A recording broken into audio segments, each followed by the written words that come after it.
Thank you, Toastmaster of the Day and my evaluator. Where were you in the mid-1990s? Perhaps you were at university or college. Perhaps you were in high school. Or perhaps you are not even born.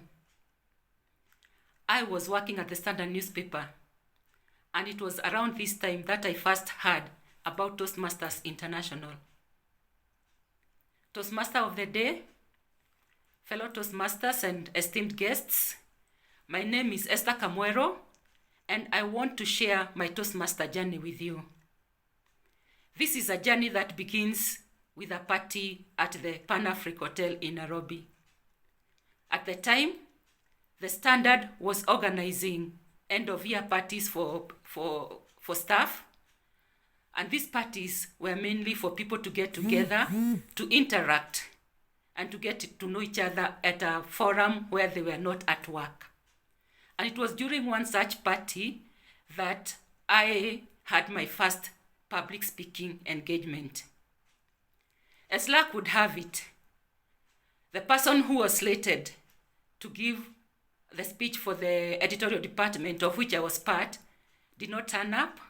He was held up in the office due to work, something that usually happens in a newsroom. And I was being asked to step into his shoes. I, shy and quiet Esther, I was flabbergasted,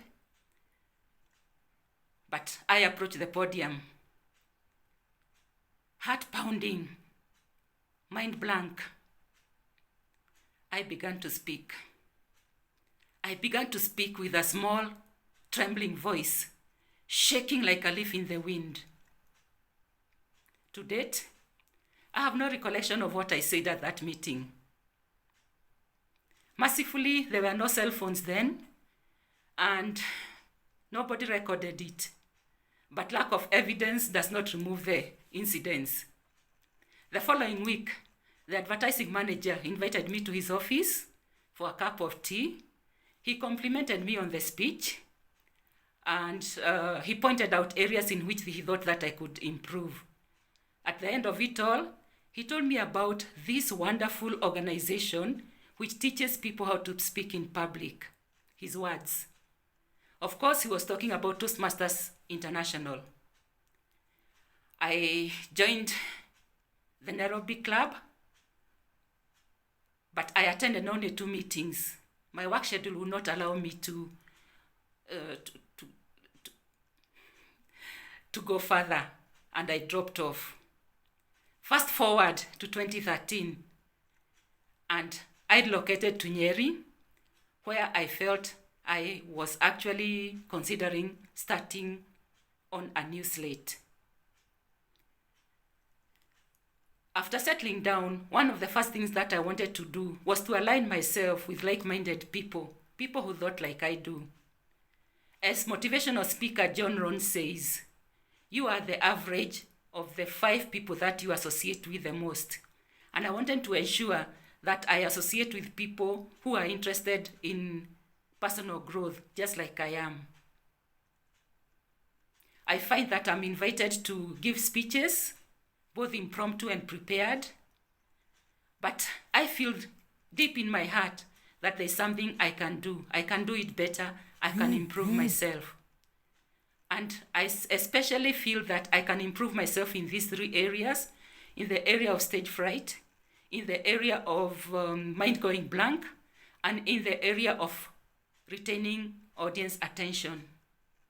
In regard to stage fright, I'm encouraged by the words of DTM Anwesha Banerjee.